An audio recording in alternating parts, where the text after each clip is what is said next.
Hello, Legends, and welcome back to our May stat review. We are on May 6th in the Legends League season through just over one full month of play, even though we had a couple weeks back at the end of March, too. So we're at a point where we've got a good sample size for just about everybody in the league, except for these bench players who don't get much run. But that's okay. It's enough for us to really take a good stat dive and be able to give you some information so that you can navigate your rosters as we head into the grind of the mid-season. In this review, we're looking at all of the player stats, as well as reviewing my keys to a legendary season for each team that I set out in my divisional previews at the beginning of the season. So we're looking at the NL West in this edition, and we're starting off with the Gigantes from San Francisco. My three keys for them were, number one, no black holes in the bullpen. I was a little bit worried that there were a couple guys in that bullpen that were just going to be disasters every time they took the mound, so we'll have a look and see if that turned out to be true. Number two was that one of Scott, Catfish Hunter, or Snell ended up being deserving of that fifth spot in the Giants rotation. I know that there's been a lot of in and out with that final spot in the rotation, though the first four have been so incredibly solid that they haven't even really needed that guy. But we'll have a look at that when we get to pitching.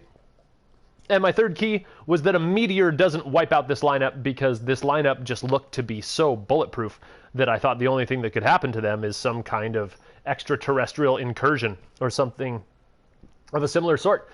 So let's dig in here. It turns out that this lineup hasn't mashed like I thought they would, as evidenced by Miguel Cabrera and Willie Mays combining for 10 home runs. Tony Gwynn has as many home runs as Miguel Cabrera in just a few more at-bats. That is just bizarre.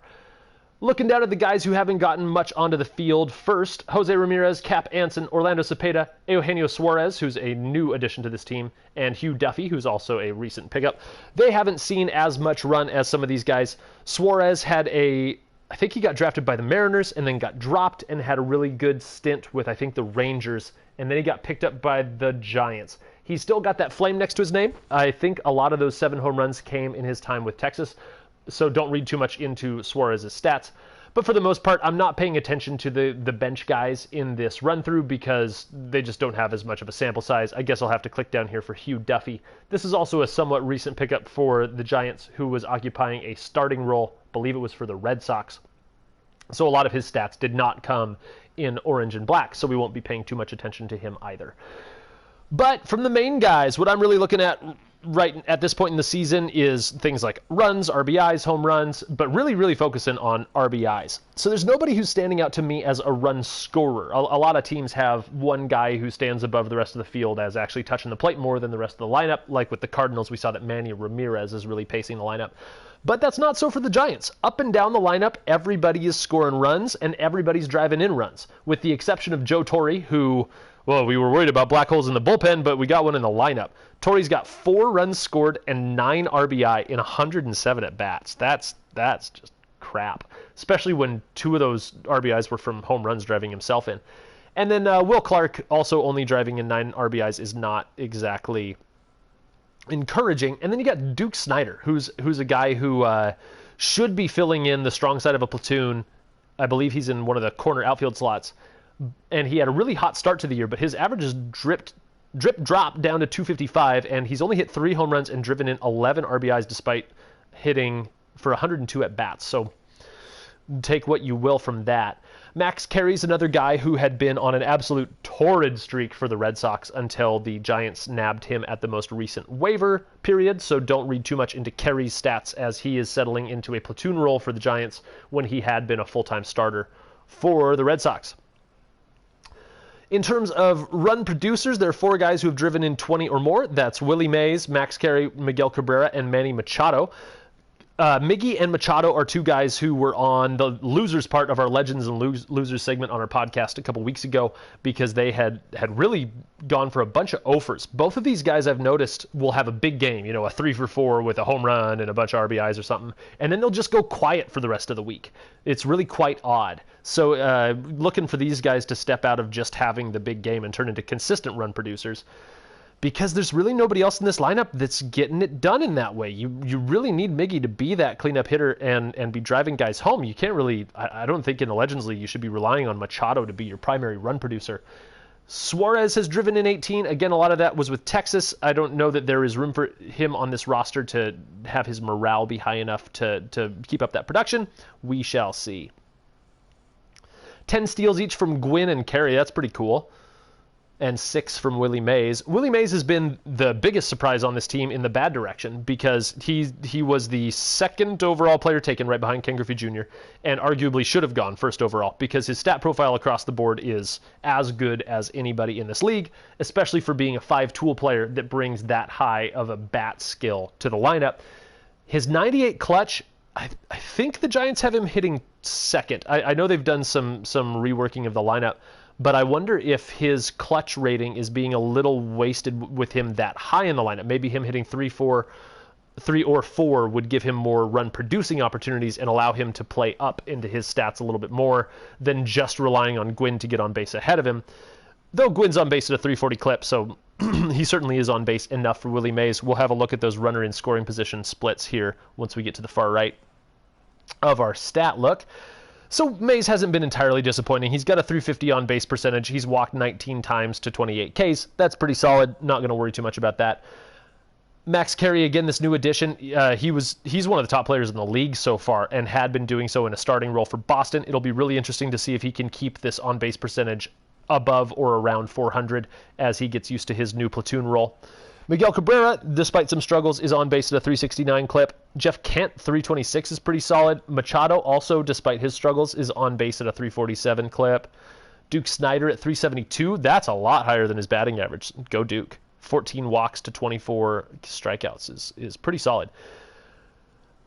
Decent slugging up and down the lineup, but again, there's just not quite the world-beating lineup that I thought was going to be smacking the ball around in San Francisco. I have been kind of down on the park factor thing in this game. As I've gotten to the home and road splits, I've been kind of discounting it because I don't have any evidence that this game actually reflects that too much in performance. But this might be a case where their home ballpark is actually eating up a lot of this offense and not allowing the Giants to be the bashers that they were drafted to be. Mays and Miggy both putting up 10 doubles. Machado has 10 doubles as well. And that right there might be one of the biggest problems, that Machado, Miggy, and Mays have been the 3 most productive bats for this team, and yet they've also been 3 of the most disappointing bats for this team based on the expectations they had coming into the season. Definitely something to keep an eye on. Willie Mays with 3 triples is really cool. Few sack flies from Miggy and Larkin. Barry Larkin's another guy who has disappointed, only hitting a 237 average despite a 95 contacts against righties. We'll look at his splits. Jeff Kent has grounded into 7 double plays. Youch. That is real rough. Not too much caught stealing by this roster, so it looks like their steal attempts are a little bit less overly aggressive than some other rosters. Max Carey and Hugh Duffy, again, playing most of their season not on this team, so I don't read too much into that. Barry Larkin has committed 4 errors at shortstop, which is close to unacceptable. 304 innings is quite a lot of work, but still, we're not seeing many players with 4 errors, not even many players with 3 errors. So up the middle for the Giants, a lot of liability with Kent and Larkin. You wouldn't expect Machado with his incredible fielding stats to have 2 errors, but here he is. And then Joe Torre, with as bad as his bat is, to be making 3 errors behind the plate. That guy, does this guy just suck? He wants to be the star, too. And on a team with Miguel Cabrera and Willie Mays, I don't think you're going to be the star, Joe. I just don't think that's going to happen. Okay, Joe?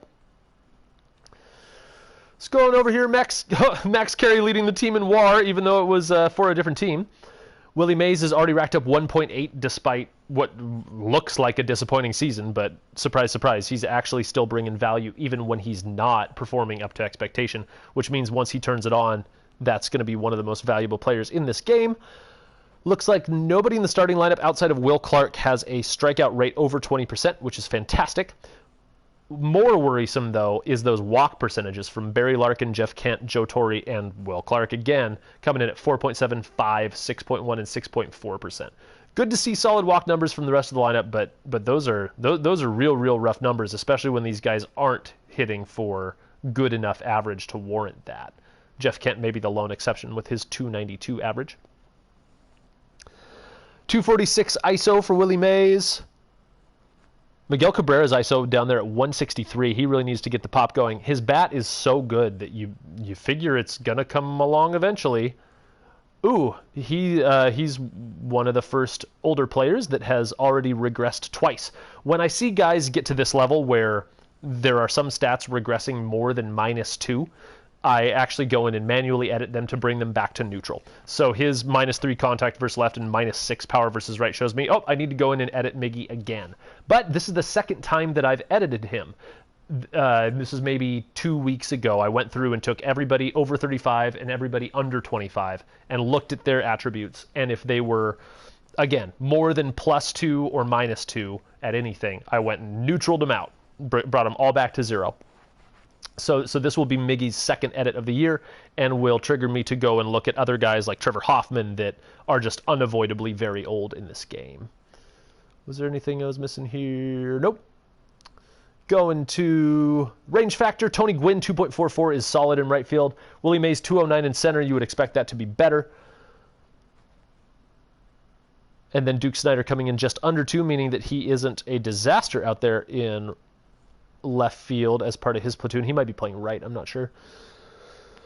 For the lefty-righty splits, Tony Gwynn's hitting 330 against right-handed pitching, which is fantastic. Willie Mays struggling to a 258 average against righties. Not seeing anything too egregious here outside of Manny Machado, 202 average against righties. Is he crushing lefties? 400 against lefties. There's a big thing for Machado. A 200-point platoon gap between righties and lefties. And that's in 94 at-bats versus righties and 35 versus lefties. Not a ton of sample versus left-handed pitching, but boy, is he raking when he's seeing it. Orlando Cepeda down there hitting 143 against right-handed pitching. Jose Ramirez hitting 444 on the year, including 545 against righties. He keeps making a case for himself to get into that starting lineup. Against lefties, we've got Tony Gwynn really struggling to a 174 average. Everybody else pretty middle of the road. Barry Larkin 220 against lefties, but he's just bad all around. Jeff Kent really clubbing against lefties. Duke Snider doesn't play against lefties, right? He is a lefty, right? So he is platooning where he plays against right-handed pitching, but he's only hitting 280 against right-handed pitching. You would expect him to be higher than that with these kind of contact and power stats. Got Suarez down here hitting 350 against left-handed pitching, which is pretty awesome. So let's actually have a look at these home road splits because I have not been looking at them that much. Again, discount Max Carey, wasn't on this team for the majority of the season, so don't pay attention to that. He was playing in Fenway. Willie Mays, 224 at home. Tony Gwynn, 276 at home. Miguel Cabrera, 237 at home. These are all below their season average. Barry Larkin, on the opposite side of that. Jeff Kent, absolutely equal. Manny Machado, worse than normal at home. So is Joe Torre. So is Duke Snider. So is Will Clark. So this is the first indication I've seen that there might actually be a park effect here where the Giants are struggling to hit the ball at home. But what's going on when they're on the road? Not that much of a difference, right? Willie Mays is hitting better on the road than he is at home. Miguel Cabrera is hitting better on the road than home. Machado by a good amount. And those are the three guys we pointed to again earlier. So if all three of those guys are struggling at home, that could be a worry for the Giants. Don't know how to fix that. Maybe again it's about moving Willie Mays into more of a run-producing position rather than him being a table setter. Who knows? Looking at the runners in scoring position opportunities. Oh, well, never mind, apparently. Willie Mays has had 35 at-bats with runners in scoring position, and he's only hitting 200 in those at-bats. So his 20 RBIs certainly could be higher if he got his clutch game going. Miguel Cabrera, same thing, 200 average in 35 at-bats with runners in scoring position. Tony Gwynn, the leadoff hitter, is hitting 267 with runners in scoring position. Much better run-producing numbers. Jeff Kent coming in with a 323 in his 31 attempts, showing that he might be a solid pick for maybe a fifth spot in the lineup or something like that. Suarez, again, has a lot of really good peripherals here. His 375 with runners in scoring position might be from his time in Texas, but that's really solid. Jose Ramirez with a 182 in his 11 at-bats with runners in scoring position, suggesting that he would be a better table setter than a run producer. Over on the pitching side, this is maybe the second most tinkered team in the league, second or third most tinkered team. So there's a couple guys here that were not on the roster to begin. They've had a couple guys come in and out of starting, so a lot of this is less reliable to look at than some of the other pitching stats that we've looked at. Greg Holland, the only guy not appearing on the top of this page. He's got 8.2 innings pitched with 9 Ks, 1.04 ERA, and a .58 WHIP, which is really solid. Only 1 walk to those 9 Ks, and he hasn't blown a save and has secured 4 holds. So that's really, really solid start to the year for Greg Holland. The closer, Rob Nen, has only lost 1 game and saved 8. He's walked 6 and struck out 6, but with a 1.86 ERA. Oh, that 1.34 WHIP is a little bit concerning. Dick Raditz, another recent acquisition, has yet to allow a run in his 10 innings out of the bullpen. Josh Hader has been a bit of an enigma for this team. We've seen him get blown up on stream a couple times, but his 2.7 ERA looks good. 16 strikeouts in 13.1 innings, but man, 1.58 WHIP. That's rough in 13 appearances. So then we've got 1, 2, 3, 4, 5, 6, 7 guys on this team that have started games. Not all of them have started for the Giants. Again, he's been doing a lot of adds and drops, so I believe Drysdale and Nichols did not start the season on this team. So careful reading into those. Kid Nichols has settled into a really nice long relief role with the Giants. He's 5-1. With a 2.44 ERA, 1.08 WHIP, and every time we see him pitch, he just looks nasty. He's got this 12-6 curve that's listed at 73 miles an hour, but it comes across more as an eephus pitch. I think it might actually go slower than that when it actually happens in game. 58 Ks for Kershaw in 54 innings, 54 for Marichal in 53, Garrett Cole 42 Ks in 44.2 innings. And then Mike Scott has really been the surprise in this rotation. So back to that key for them, one of Scott, Hunter, or Snell being deserving of that 5th spot. Mike Scott has been more than enough to occupy the 5th role for this Giants team in his 38 innings with 2.79 ERA. And then looking at the quality start numbers, all these pitchers are really coming out and giving their team a chance to win.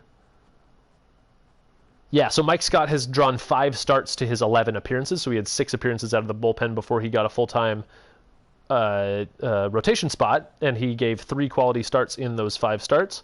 Garrett Cole, 4 quality starts out of his 7. 4 of 8 from Marichal, 5 of 8 from Kershaw. Really, really solid. This rotation has emerged as one of the best in the league, though they did drop Catfish Hunter in the last waiver period. I wonder if he will be picked up. Marichal has thrown 2 shutouts, and Kershaw and Cole have added one of their own. I'm pretty sure either 2 or 3 of these shutouts came in one series against the Reds.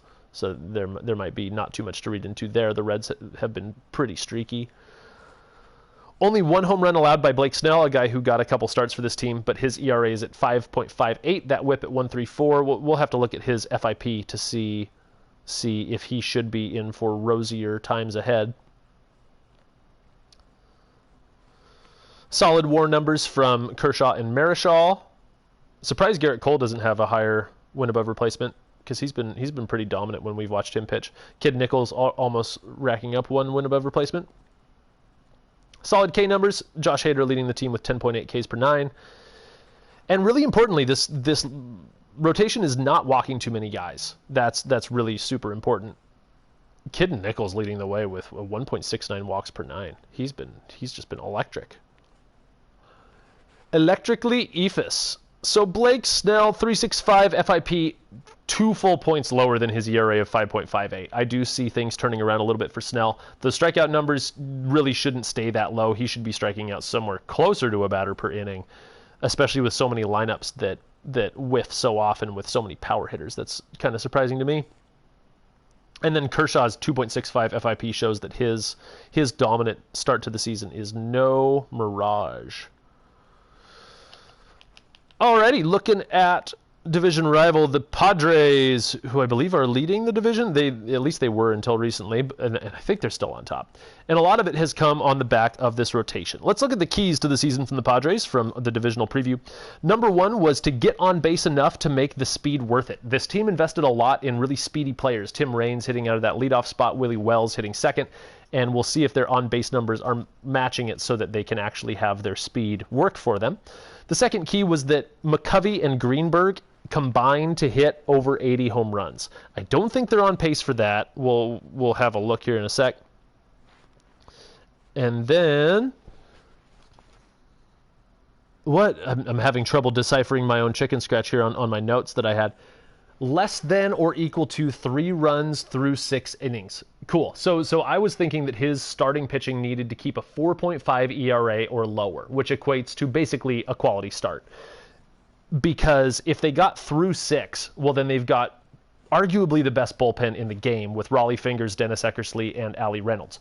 Whether or not those 3 pitchers have been used to the Padres' advantage, we will see, but it sure looks like the quality starts have come from this rotation.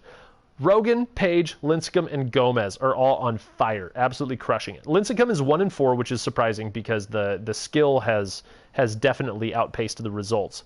His ERA is 3.56. The whip is a little worrisome, but he's been striking out tons of guys. Lefty Gomez, the 5.89 ERA does not make sense given his 4-1 record.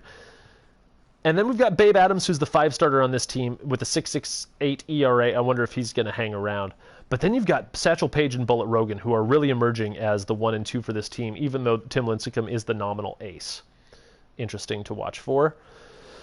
So, as worried, Ali Reynolds and Dennis Eckersley have not been pitching. They've combined for 9 innings between them. That's just not good when you've got such high draft capital invested in these guys, and they really are 2 of the best players on your whole team. So the Padres might want to reach out to the Baltimore Orioles and figure out how they reshuffled their bullpen to be able to get their Mariano Rivera and Andrew Miller actually into good positions to pitch, because the AI is just not working out with how the Padres want to use their bullpen. On the other hand, Raleigh Fingers, who is the closer, he's pitched 15 1/3 innings and has gotten 14 saves and 1 loss out of that. So that looks like 14 for 15 in save opportunities with 13 strikeouts and 1 walk, a 1.76 ERA and a .85 whip. That's on pace for reliever of the year and is really quite special. Eckersley and Reynolds haven't allowed a run yet. So that's even more criminal that these guys have only pitched a combined 9 innings. That's just ridiculous and has to be taken care of by some reshuffling in this bullpen. Jesse Orozco also doing great out of a middle relief role. He's pitched more than Eck and Reynolds combined, 13 innings of a 1.38 ERA and a 1 whip. Greg Harris has been pretty rough. We've seen him get blown up on the stream a couple times, and he's pitched 17 1/3 innings. So there's an easy fix. Swap Greg Harris with Ali Reynolds wherever they are in your bullpen order, and all of a sudden you're going to get a much better pitcher taking a lot of these opportunities that are losing games.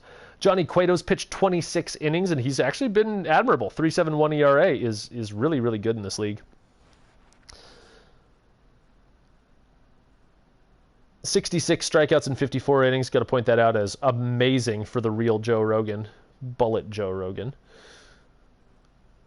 Let's see here. Quality starts wise, this was the key for the team, right? Rogan's got 6 out of 8 attempts. Page has 4 out of 8. Lincecum 4 out of 8. Lefty Gomez only 1 quality start out of his 7 starts, and yet he has a 4-1 record. So that hasn't been hurting him. And then Babe Adams, more worrisome. He has only gotten his team 1 win, and there's only 1 quality start in his 6 visits to the bump. So maybe a move coming for the Padres in that 5th starter spot, or who knows? Maybe they're more patient than I am. The whip numbers don't look stellar until you get into the back end of that bullpen. Bullet Rogan leading the starting rotation with a 1-2-3. Lincecum and Gomez hovering there around 1.5. Only 1 shutout from the starting rotation coming from Satchel Paige. And a good amount of holds. So Eckersley and Reynolds have been getting high leverage work when they have been getting in, even though it hasn't been in bulk like we like to see it. Looking at the home runs allowed, Lefty Gomez has had a home run problem. 11 home runs in his 44 innings is not good. And then Bullet Rogan has had 9 home runs allowed and he's yet kept his ERA under 3, which, well, he's also pitched more innings, but that suggests to me that his clutch stat has been good about limiting home runs with runners on base, maybe being more a victim of the solo shot. Raleigh Fingers has yet to give up a home run this season.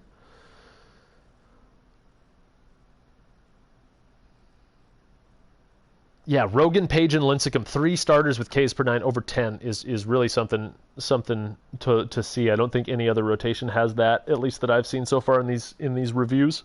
a 1.82 walks per 9 from Bullet Rogan is making his argument for ace of this squad.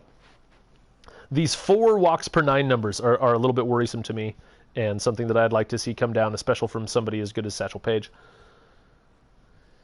FIP numbers. Ooh, so Bullet Rogan at a 3.33 isn't actually that much higher than his ERA of 2.98, so that suggests that the skill and the performance are right in line. Same thing with these other guys. That's actually pretty spot on. Not that big of a gap for any of these guys with FIP to ERA. That's rare. Jesse Orozco may be the one guy who we would be predicting for a little bit of regression in the wrong direction from that analysis.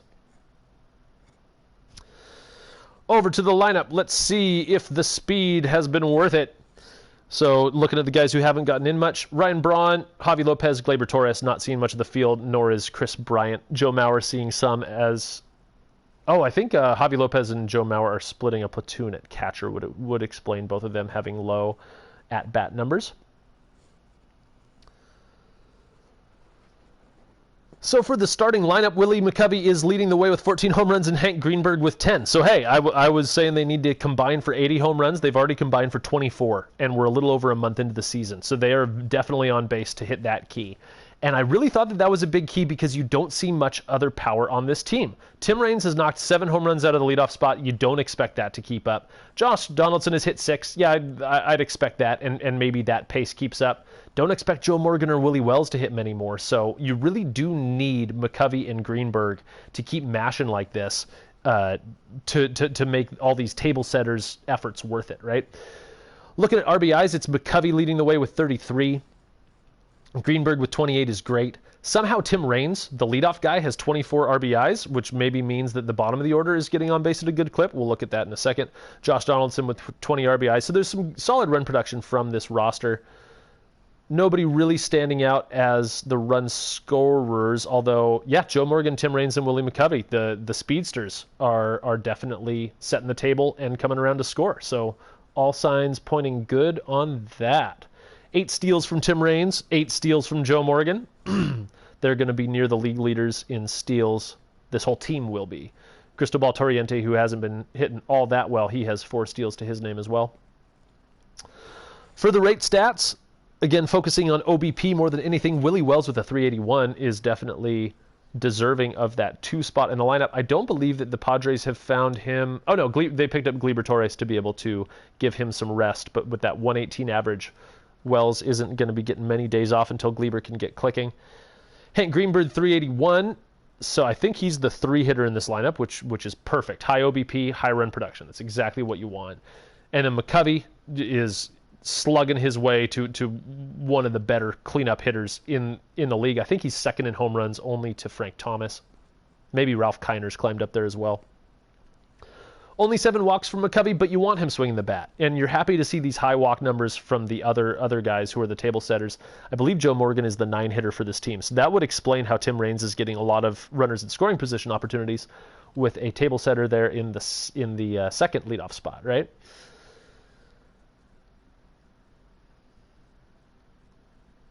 Good amount of strikeouts from this roster. Joe Morgan, the best at limiting the strikeouts while still taking his walks.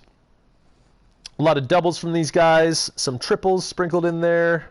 Slugging percentages aren't too... No, they're respectable. Yeah, this lineup is raking. Got some sac flies and some sac hits, but not a ton. Surprising amount of grounded into double plays for how fast you would expect this team to be. You wouldn't expect Torriente and Joe Morgan to be grounding into double plays. You expect that from McCovey and Greenberg. That's interesting, but maybe not something to read too much into. Joe Mauer and Tim Raines have been taking the intentional walks.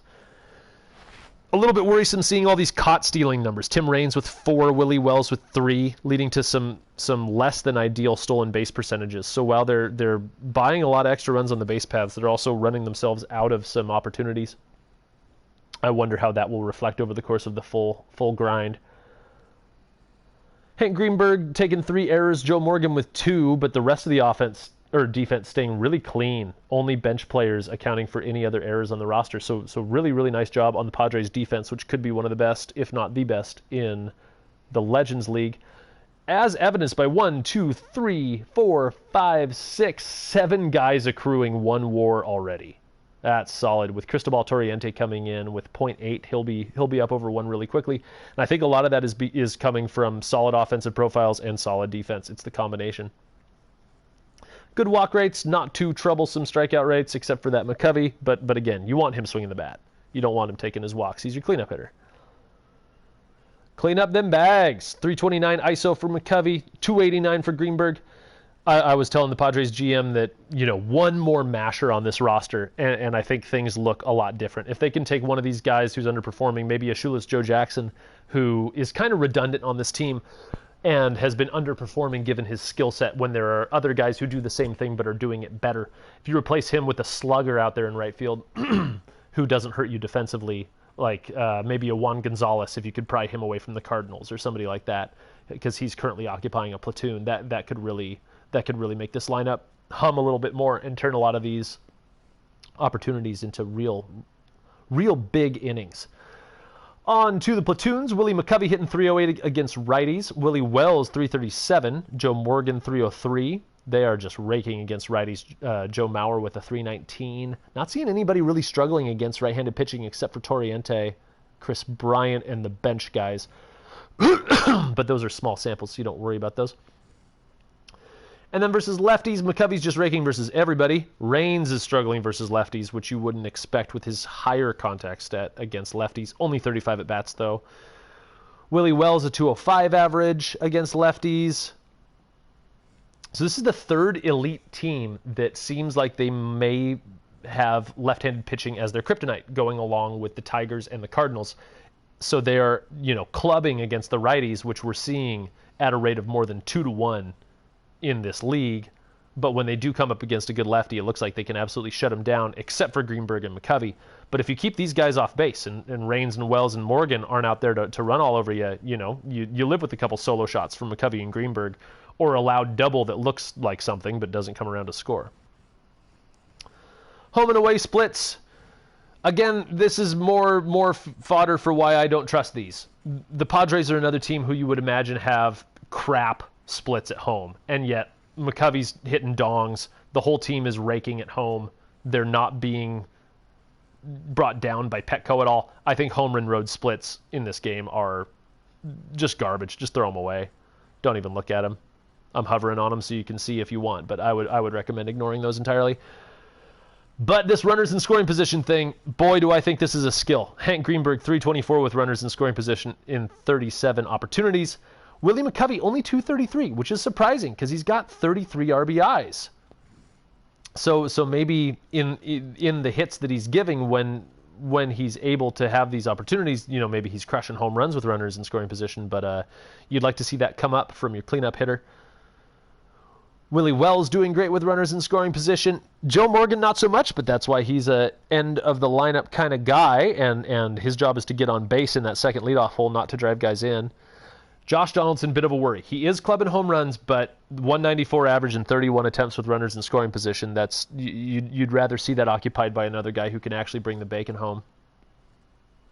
And then these bench guys just really struggling. I think that's really because of a lack of consistency. When you can't get in the lineup and get your bat going, it's really hard to get any kind of consistency. On to the Dodgers, who had a really solid start and then fell off a cliff, and it's been just so confusing to see why the Dodgers aren't getting it done. Can you please tell me how to fix the Dodgers? I am at a loss. Cool. Yeah, let's do that. Let's figure out how to fix the Dodgers. So looking back at my 3 keys to a legendary season for the Dodgers. Number 1 is that Henke and Kimbrel are nails in the bullpen and that the rest of the rotation does enough. I think that this is a solid and deep rotation without too much super insane over-the-top talent, even though Rube Waddell and Jacob deGrom could be those top-tier aces. But I don't think they have to be aces. I think they have to do enough. We'll have a look at that. I think that Oscar Charleston, my key for them was that Oscar Charleston proves his draft capital is enough. I think he was taken with the 8th overall pick. I think that's where the Dodgers picked. It was somewhere early in the first round, and Charleston was taken amongst some other luminaries and before some still really, really big names on the board. So we'll see if he lived up to that draft billing. And then my third key was to play lots of late, close games because they have a lot of clutch and a lot of stamina. And that's maybe where I just whiffed because I've seen these Dodgers lose a lot of close games. I think they lost in extra innings to the Cubs in a sim game that I saw recently, and there have been more than a couple heartbreakers that we've seen on the stream. So maybe the close games haven't exactly been where the Dodgers want to live, or maybe that's just been a little bad luck so far. I don't know. Let's get into it. Let's see what's up. The guys who haven't gotten on the field much are Turkey Stearns, Jim Rice, Paul Goldschmidt, Fernando Tatis Jr. Tatis, with a 375 average in his 8 at-bats, is arguing that he might need to get on the field a bit more. Same with Goldschmidt, hitting 444 in 18 at-bats. They might need to be plugged into some better platoons or into maybe some full-time jobs. Jim Rice, on the other hand, has not gotten it going at all. He's hitting .053 in only 19 at-bats, but yeah, for a guy who doesn't provide you much, I mean, those batting stats are great, but that 54 vision and 58 discipline might just be too much a kryptonite to make him worth anything. Turkey Stearns was really, really struggling. He was under the Mendoza line until recently, where I think he just got promoted to a platoon role. He's got 43 at-bats now. His average is up to 209. I think he's trending in the right direction, so I wouldn't worry about the lack of quantity from him yet. But he's somebody to keep an eye on. And then the rest of the roster, these are all the starters. So the most power has come from recent acquisition Jason Giambi, who the Dodgers picked up at the most recent waiver period, after the Indians dropped him after he was just absolutely abysmal in a cleanup and fifth hitter platoon role for them. And now he's come in and knocked a few dongs for the Dodgers in just a week of play. He's up to 8 home runs on the season, 20 runs scored, 16 RBIs. But looking over at that RBI column, that's where I see the trouble. Nobody is really stepping up as a run producer in this lineup. Charleston with 18, George Brett with 18, Giambi with 16, Speaker with 14, Barrow with 15. You know, everybody's driving in runs, but you know we're seeing other teams with 20, 30 RBIs from single guys, and that's what you'd like to see from your 3 and 4 hitters. We'll see if we can find out more what's at the heart of that. George Brett with 7 home runs is encouraging. I wouldn't expect much more pace out of him there. Is there anybody else with enough power on this roster outside of Giambi to expect that kind of home run production? Turkey Stearns could turn it on now that he's actually got a role. His power and vision numbers are incredible. Might be time to let this guy loose. Let the turkey loose. 2 home runs and 43 at-bats. Give him some regular playing time. That could really turn around in a hurry, especially because there's some guys that could ride some pine and not hurt too much for it. Tris Speaker, who looked like one of the better... Gobble, that's right, reading from the chat. 25 runs scored from Tris Speaker is pacing the team. 20 scored from Giambi and Berra. Only 8 from Minoso. He's been a pretty big disappointment. Only 2 home runs from him. 13 steals from Speaker is absolutely electric. So figuring out how to turn his production into actual production is going to be the key here. Oscar Charleston with 6 steals as well. Curious about Speaker's morale. He's pumped because he's a star. And yeah, no, that's it. He's meeting his MVP level performance. Oscar Charleston, yeah, no, happy with his morale. Don't know what's going on here. Let's look at these rates. 347 on base for Oscar, 363 on base for Tris. That's great. You want those guys at the top of your lineup. That's fantastic. Barrow with a 403 on base percentage. That's wild. And a 496 slugging. That's really, really fantastic. Is that coming from extra base hits? 8 doubles. Isn't like tearing the cover off the ball. How about Pop Lloyd with his 320 average and 15 doubles? He recently got a promotion towards the top of the lineup. I think he's hitting 2 now, or maybe 3. He might be an ideal 2-hitter who can come up after Tris Speaker gets on base, which he does quite a lot of the time, and then be hitting with that high average to keep it moving, right? Then get Charleston in at that. You could put Yogi Berra in the 2-hole, as the chat suggests. That 403 on base percentage. The rough thing there is which speedster do you hamstring behind Berra? Because once Berra's on base, if Speaker or Charleston are behind him, that almost eliminates their speed from the roster. So it's really kind of tough because these two guys almost have to hit 1-2 in some combination, which is kind of rough. And then George Brett, he's slugging 457, which is pretty solid. I don't know. This lineup is really tough to me. I think if I were putting this lineup together, I would go Speaker 1, Charleston 2, Brett 3, Giambi 4, Berra 5, Lloyd 6. And then I think you're getting all your bats together. Hitting Oscar 4? And that puts him behind Pop Lloyd. Okay, cool. So you hamstring Lloyd, but then Charleston gets to run behind Pop. That's really interesting. I think there could be some validity to that claim. One thing that's jumping out to me is that nobody's really tanking you, right? There's no one player in your best hitters who's just absolutely tanking the team. It's that there's nobody who's stepping up and just dominating for you.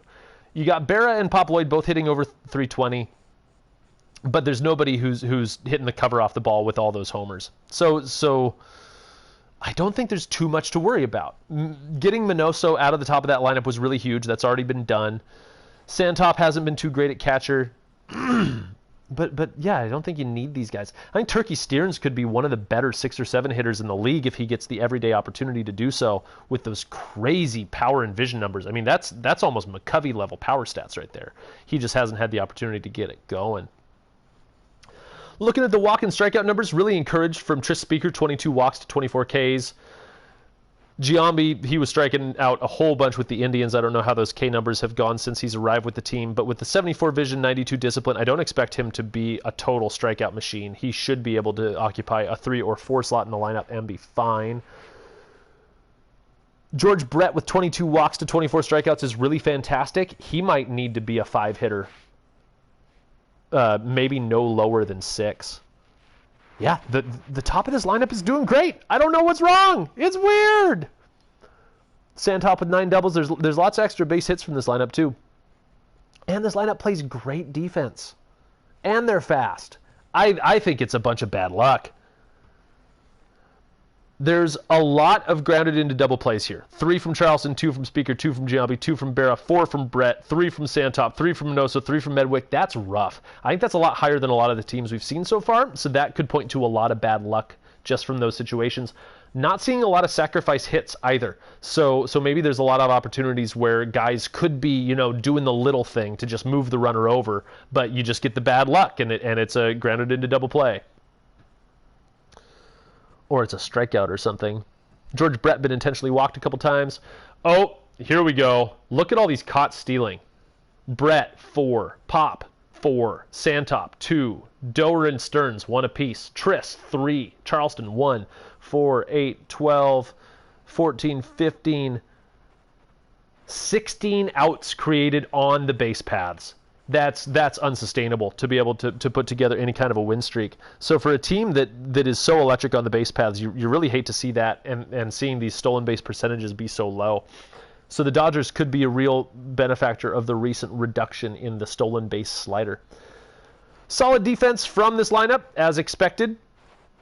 1 error from Pop, 1 from Giambi. That might have even been when he was with the Indians. 2 from Brett. Not too worried about that. Rest of the lineup's playing great defense. That's great. I don't worry about that. Look at these WAR numbers. Charleston 1.5. I think that's worth his draft pick. You get 1.6 out of Speaker, 2 from Berra, 1.1 from Brett, 1.3 from Lloyd. Santop and Minoso are just killing you. Maybe making a move for a less vulnerable backup catcher and figuring out how to get Minoso out of this lineup. And Jim Rice, even though he's only had 19 at-bats, negative .3 WAR, that's how bad he's been. 52% strikeout rate. Oh, man, low sample sizes are my favorite. And again, down here, we got Tatis and Goldie, who are doing great. And they've combined for 26 at-bats. I think that this team is fine. I think that they're 1 trade, 1 waiver claim, and 1 more lineup shuffle away from turning this boat around. And I'm not kidding at all about that.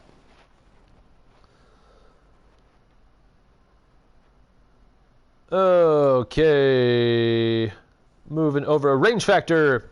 Learning more about this. Anything over 2 in the outfield is good. Anything far over 2 is fantastic. I have no idea how to read it for infielders yet, but looks like the outfield has been playing fantastic defense, and that's really where I think range factor I can really read into. NL West is a nightmare. Yes, it is. That is absolutely true, and I think that's one of the reasons why the Rockies are struggling so much is that, well, they just had a series against the Tigers, so even their interleague schedule has been rough. But they really don't get a break playing anybody else in the NL West because the Diamondbacks, the other cupcake, they're doing great. The Dodgers, Padres, and Giants are just juggernauts. So have the Rockies had any chance to get any kind of a hot streak going? Well, they only have 4 wins, so apparently not. Looking at these platoon splits. Okay, nobody hitting over 300 against righties except for Paul Goldschmidt. There's a clue. Can we play Blues Clues? Hey, this team is blue. I forget what the Blues Clues song is when they find a clue, but I sing the "Here's the mail, it never fails" way too often for being a 33-year-old man. Versus lefties, we've got Yogi Berra clubbing 550, Pop Lloyd hitting 500, Joe Medwick hitting 348. That's really weird. Huh. Okay, so these guys are actually hitting better against righties than they are against lefties. I don't know what to read into that. Probably not too much. I wouldn't read too much into that. Home and away, I'm throwing away, but I'm just going to leave it here so you can have a look if you want.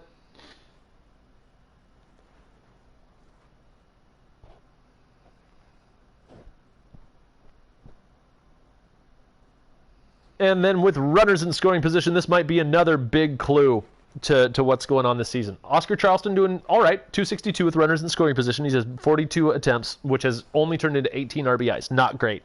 Tris Speaker, leadoff hitter, you don't need him to be great with runners in scoring position. Move on. Jason Giambi, only 200 with runners in scoring position. That's worrisome. He hasn't had that many ABs with runners in scoring position, which could be from his time with Cleveland, which coincided with when Cleveland was absolutely crap. Look at Yogi Berra. 41 at-bats with runners in scoring position, only 220. Crazy. He's hitting 321 on the year. So it's like whenever there's nobody on base, he's absolutely raking. Even though his clutch is 94, that's going to turn around. Expect this Yogi Berra average with runners in scoring position to come up over the year. Same thing with George Brett. He's been doing real great, but not when he's got runners on base. It's just totally bizarre. And then nothing to write home about from these guys either. All right, pitching. Let's see what we got. First off, looking at the guys we won't see much of, Craig Kimbrell has 9 saves in 8 innings, 10 strikeouts, not a single walk, 1.13 ERA, .63 WHIP. That's great. Hasn't blown a save. Tom Henke, fantastic. .75 WHIP, 1.35 ERA, 7 strikeouts, 1 walk, and 6.2 innings. So these guys haven't gotten a whole ton of work because they're in the setup and closer role, and as I've been over ad nauseum on the podcast, the game is not bringing in your good pitchers when you don't have a lead. So Henke and Kimbrell aren't pitching in tie games or games where you're down by 1. And clearly the Dodgers haven't made it to the 9th with too much success to be able to hand the ball over to those guys. When they do, they're nails. So hey, there's one of our keys. And Charleston proved his draft capital is enough. And so I guess the one key that hasn't been clicked is winning those close games with all this clutch. And I guess it's maybe because of the starting pitching. I don't know. Yeah, ice cubes for DeGrom, Smith, and Waddell is a little rough. How much of those stat adjustments we keep seeing have to do with fatigue? Yes, Giants were first on this, but this will be up on Twitch, so you can go back and see the Giants here in just a second, whenever you want. So I want to get straight to the rate stats for these guys because that's what's really interesting to me. DeGrom's 1.52 WHIP is worrisome. Hilton Smith is cruising. He's got a 1.2 WHIP and a 3.74 ERA. That's fantastic. Only 3 quality starts out of his 7 starts, though, so maybe some inconsistency there. Rube Waddell, he has been either dominant or not. 4 quality starts out of his 7 appearances. 1.2 WHIP, a 4.43 ERA. So that tells me that when he's getting blown up, he's getting absolutely blown up. I'm not worried about Rube. I think he's going to be a really solid ace-tier pitcher for the rest of the season once he gets out of this cold streak. Plank and Newhouser. Rutrow. Newhouser has been the 5th starter for this team, has not turned in a quality start. 10.74 ERA, 2.32 WHIP. Yikes. Eddie Plank, 6.69, a nice ERA of 6.69, and a 1.51 WHIP. 2 quality starts out of his 7 appearances. I hold out hope for Plank. Maybe his FIP will suggest something a little bit different here. But DeGrom, just not getting it done. That ERA just over 4, I think he's going to turn that around too. I really think that between Hilton, Rube, and Jacob, this team is going to be enough. Newhouser striking out the world, though. What's his rates here? 29 strikeouts in 31 innings. It's good, but when you got 21 walks, that's a lot of work to get those Ks. I don't know that I like that K profile. Smokey Joe Wood has spent a lot of time on another squad. He was a recent waiver pickup, but he's been great. 2.16 ERA, 0.9 WHIP. This was a guy who was actually kind of a bit of drama in our draft because he was a guy who I actually forgot about. I missed him when I was setting up the whole rosters for this Legends League. And if I hadn't missed him, I would have made this guy a 99 because you go and look at the story of Smokey Joe Wood, and he's wrong. Smokey? Who am I thinking of? Which Smokey am I thinking of? Help me out. Maybe Smokey Joe Williams. Oh my God, thank you so much. Okay. And Smokey Joe Williams is now on the Red Sox, and he's doing better. Thank you so much to the Twitch chat for correcting me there. Wrong Smokey Joe. But hey, Smokey Joe Wood's been great for the Dodgers. That's solid. 14 strikeouts in 16 innings with 2 walks, 2.16 ERA, and a 0.9 WHIP. He might be a candidate to replace Hal Newhouser in this rotation. Dean Chance also 21 strikeouts to his 11 walks in 26 innings, 3.12 ERA, 1.23 WHIP. He might get a go in this rotation as well. Sam McDowell, the second McDowell to be absolutely nails in a bullpen with a 0.93 ERA. That's Tananas. Any more from the quality starts? No, not too much to read into there other than Rube Waddell given the team the chance to win more often than any other pitcher. How about the home run problem? Eddie Plank giving up a lot of home runs. His home run stat is 86, so you might see that actually even out before long. DeGrom has done a good job of limiting the long ball, so has Hilton Smith. Yeah, we need to send in a copyright for That's Tananas. Call up the Padres and see if he can draft us a copyright submission. 1 full WAR from DeGrom already accrued, so that's pretty solid. A 10 Ks per 9 from Waddell is great. 11.17 from Sam McDowell, 11.25 from Kimbrel, 9.45. This bullpen has been great. It's just a matter of lasting long enough and the offense clicking to be able to hand them the ball. Like I said, 1 trade, 1 waiver claim, 1 more lineup shuffle. I think this team is right back on track, and I'm not too worried. It's been a brutal losing streak. And if we've seen anything about this game, and especially with the Legends League, the competition is so fierce that if you get on a little bit of a cold streak, it is just a drop to the bottom. We've seen that for hitters. We've seen that for pitchers.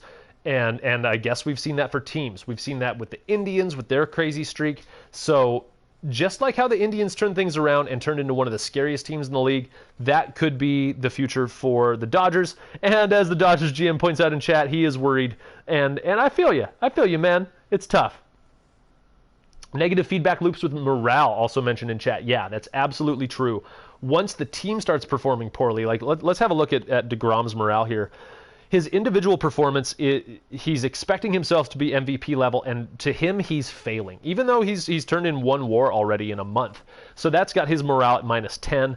The team record at 14-22, he's got -5 from that, even though he doesn't have any expectation for team performance. But that kind of stuff is going to create that negative feedback loop for morale. So the Dodgers really need some kind of a stopper to be able to stop this skid and start to point things back in the right direction.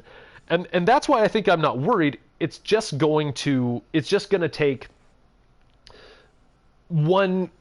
If you get 1 weekend sweep against somebody, right? Take 3 or 4 games in a 4-game set. All of a sudden, the next week could look entirely different. And that's where I'm going to hang my hat for the Dodgers. On to the cupcakes, and the juiciest cupcake of all has been Colorado. I've been screwing with this roster so much, and man, I don't know what to do. I mean, look at these names. These guys are stellar. How do you expect to line up with Galarraga and Blackman and professional hitters like Vidro and Bichette and Story and Castilla and Moises Alou to just suck so hard? And yet they've sucked so hard. They have 4 wins.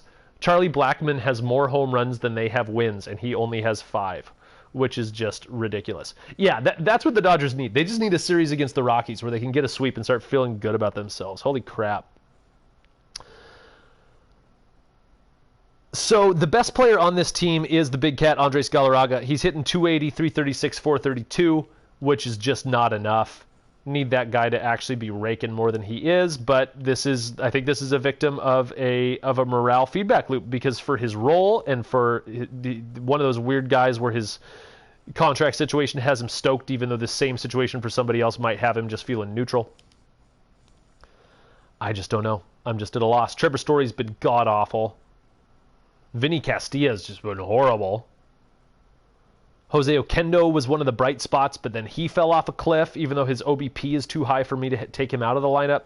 Moises Alou just got promoted to a starting spot, even though he lost the job with a terrible spring. Yeah, I don't even know what to think about all this. They're striking out horribly. They're not drawing walks. It's just bad. It's just bad in Colorado. It's just so bad. Let's have a look at these runners and scoring position numbers.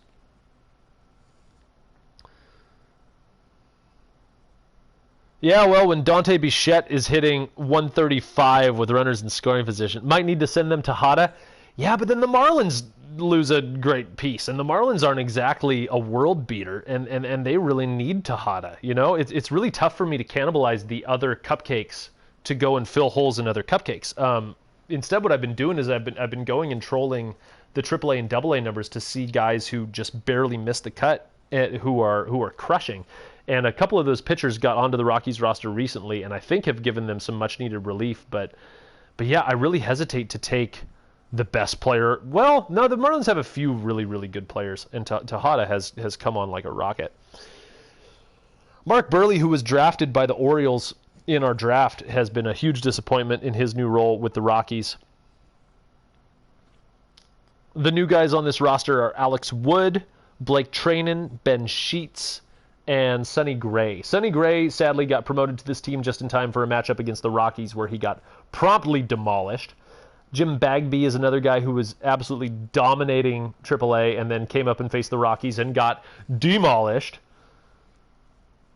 Blake Treinen has pitched admirably in his new role with the team. Koji's been fine. Sung Hwan Oh, I think his ERA is a little bit worrisome, but he's looked good on and off. Alex Wood might be a really, really nice piece for these Rockies now. They need something, man. They just need something. Javier Vasquez is a guy who, for some reason, his overall was deflated in the initial when I sent everybody the overalls. I think that's because where he was on the roster when I was looking at and editing everybody, he wasn't the ace. So he was all mad about it. No, I'm going to be an 88. Well, he's the ace now, and he's a 92, and he sucks. And he sucks. 1-3 in 38 innings with a 5.82 ERA and a 1.45 WHIP. Come on. This is supposed to be a really good pitcher.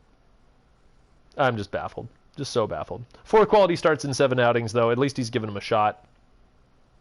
Mark Burley has not turned in... Oh, I think Burley's actually their long reliever, which is why he's leading in innings pitched, because he always needs to relieve their starters. Okay, I'm done. I'm done with the Rockies. How about the Diamondbacks? The Diamondbacks are one of these crunchy cupcakes. These guys are tough to beat. Some really solid pitching so far from these guys. Let's have a look at these rates. 2.96 ERA from Jim Bunning. 3.35 from Kuzman. 3.59 from Steeb. Solid.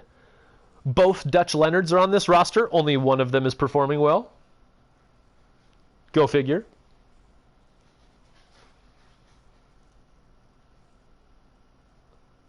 Some solid quality start numbers out of Bunning and Kuzman and Steeb. That's definitely one of the reasons why these Diamondbacks are able to stay in games and stay competitive in a hard-as-nails NL West. And this is one of these lineups that I was not expecting to do so well. If you just showed me the list of names of these guys and compared them to the Rockies, I would have told you that the Rockies are going to run circles around them. But these guys are all playing up, right? We've got an 89 playing as a 91, a 93 playing as a 95, a 90 as a 92, 83 as an 85. So all these guys are performing above their overalls because the team is a contender, and there's that feedback loop of the team plays well and they play well and they get more at bats and they get more chances to play well, and then all of a sudden you get on a hot streak, and then all of a sudden Heine Manouche is a 95. And he's, well, I guess he's only hitting 285, which isn't crazy. Yeah, for a 95, you'd expect him to be doing even better. But overall is not everything. Apparently neither are power stats, because David Peralta is leading this team with 9 home runs despite not having power rating over 70. Looking at the rates here, David Peralta with that 348 on base percentage. He has fought his way into an everyday role. At first he was just a platoon guy. Cecil Cooper with the 365 is really, really showing up, though his speed isn't enough for him to be a table setter.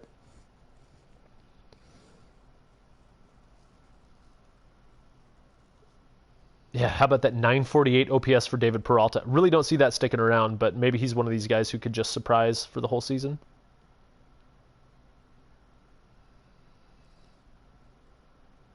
A lot of grounded into double play numbers for this roster as well. I do not predict the Diamondbacks to remain a contender for long. This NL West is so stacked. And I think that they've been playing above expectation, kind of similar to how the Twins are playing in the AL Central. So I might need to adjust the Diamondbacks lower on my power rankings now that I'm looking at them under the hood. Those walk numbers are really scary. Striking out a little bit too much for how little they're walking. At least they're slugging a bit. The ISOs are pretty respectable. Let's go look at the runners in scoring position. I love this stat. Solid. Not really anybody who's really losing games for you. Jay Bell can't get it going with runners in scoring position. Jake Lamb got demoted after a hot start. He's really been slow. Chuck Knobloch started off the year as their leadoff hitter, but got demoted. Tony Womack was one of the guys who I was leaning on to be really solid for this team, but yeah, he's absolutely been a turd.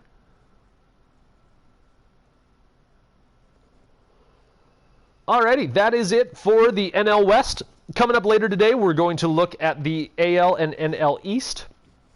And you can go back on Twitch to our archived videos so you can check out the rest of the AL and NL Central and West. I'm going to go out and take care of some real-world responsibilities, and then I'll be back later in the day with 2 more of these stat dives, and then we'll get some Legends League action later tonight. Hope you all have a good day. See you later.